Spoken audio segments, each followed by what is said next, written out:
Hello everybody. I hope that every one of you are having a wonderful day.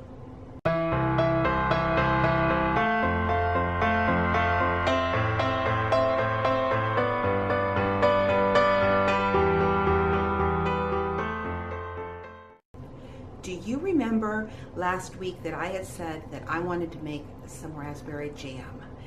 And then I said that it did not turn out the way I expected at all. And I wasn't going to share a recipe with you that I myself was unsatisfied with. And I'll show you what it looked like.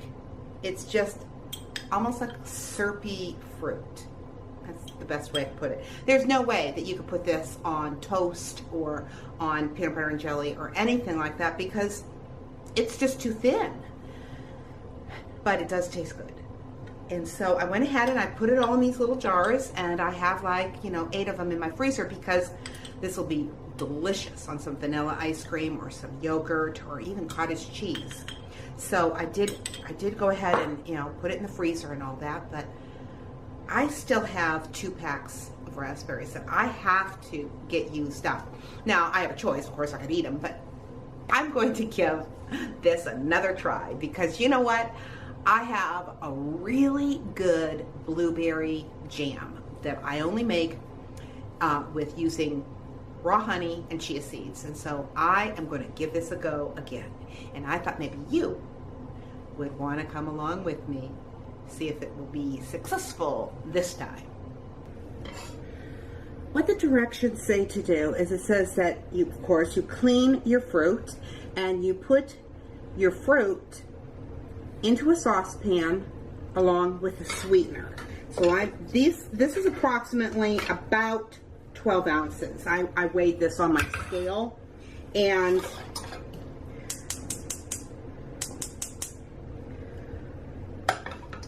this particular recipe calls for a whole pound, which would have been 16 ounces, which I don't have. So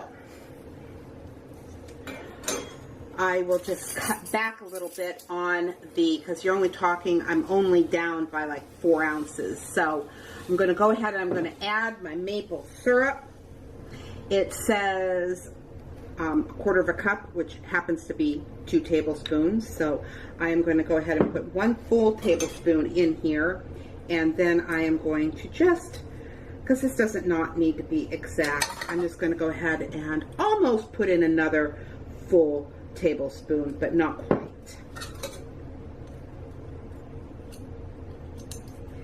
And it just says that you want to start out with less sweetener than more. It says that you can use maple syrup or honey or really any other sweetener of your choice. It's just that you're going to have to taste it to know how much you're going to want to add. And it just says that we're to heat our fruit, stirring occasionally until it begins to liquefy, and it says that it can take anywhere from 5 to 15 minutes depending on our fruit. There, I think you can see that a little bit better. I'm sorry, I didn't realize I didn't have that quite where you could see it very well. So I'm assuming that the raspberries are probably a berry that it won't take as long because they're going to break down faster. So we'll just go ahead and I will stir this until it begins to liquefy. Because then it says that we are to allow this fruit to come to a boil and let it to continue to boil because that's what's going to break it down. So, and it should form a saucy consistency. And again, the time, it depends upon your fruit. Now, I am not going to mash down my fruit. It says that, using your utensil, whether it be a spoon, a fork, or even a potato masher, to mash down the fruit if you would like. Well, this is going to, I believe, naturally mash down on its own. So I am just going to, look at this. This is already breaking down. So I am just going to let it do its thing. I'll mash them down at the last minute if I need to.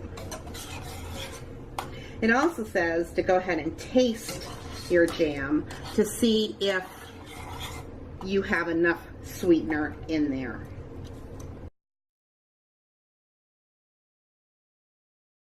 Because it says that we are to stir in our chia seeds, which I am going to be adding 2 tablespoons.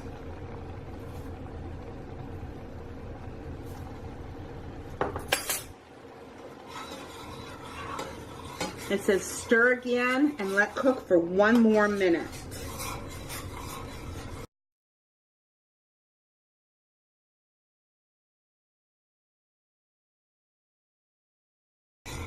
Okay, it says that after our minute is up, we are to turn off the heat, and we are going to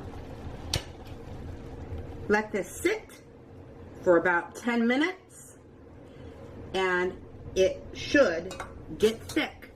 So we'll see if this was successful, and I'll bring you right back. Okay, I do believe that this particular recipe is going to work. It's still a little questionable though, because it is not really quite as thick as what it should be, but the pan is still a little warm. So I'm going to go ahead, I'm going to spoon it into my jars because it's going to continue to thicken as it cools down. So that is, I'm going to count this as a success. And just fill up a couple jars here so that we can enjoy. And I hope that you give these recipes a try without the sugar and without the pectin, only because the chia seeds are quite good for you. They're a great source of fiber. Anyways, I'll talk to you in just a little while. For today's devotion, our scripture is in John chapter 16, verse 13. However, when He, the Spirit of truth, has come, He will guide you into all truth. For He will not speak from Himself, but whatever He hears, He will speak. He will declare to you things that are coming. This verse must be read in context. Jesus is speaking here to His disciples. And unfortunately, this verse is one of the most widely used passages by cults to justify their false teaching. And we must remember not to pit the Spirit against the Scriptures. Because Jesus' promise in this verse has nothing to do with the Spirit telling me whom I should marry or what job I should take. That's not what He has in mind when He says the Spirit will guide you into all truth. Let's look at verse 12, and this might help us better understand. I have yet many things to tell you, but you can't bear them now. That is what Jesus said to His disciples, because this is right before the Lord is going to be crucified. You see, Jesus had pointed to the cross, but the disciples have not been able to understand. They expected a warrior king and could not imagine a suffering servant.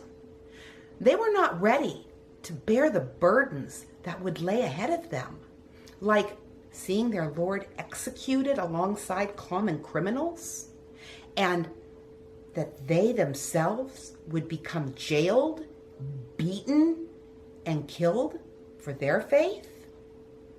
That they would be the ones to spread the gospel and build the church by the sacrifice of their own blood.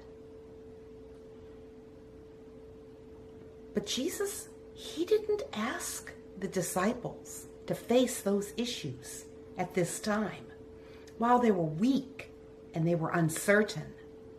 But instead, He leaves them to a time when the Spirit will be present with the disciples to guide and strengthen them. Our verse today is very much like Joshua inheriting Moses' mantle and taking responsibility for leading Israel into the promised land. So also the Spirit will lead the disciples into truth. And the Spirit of truth will not lead us wrongly either, but will show us the right pathway.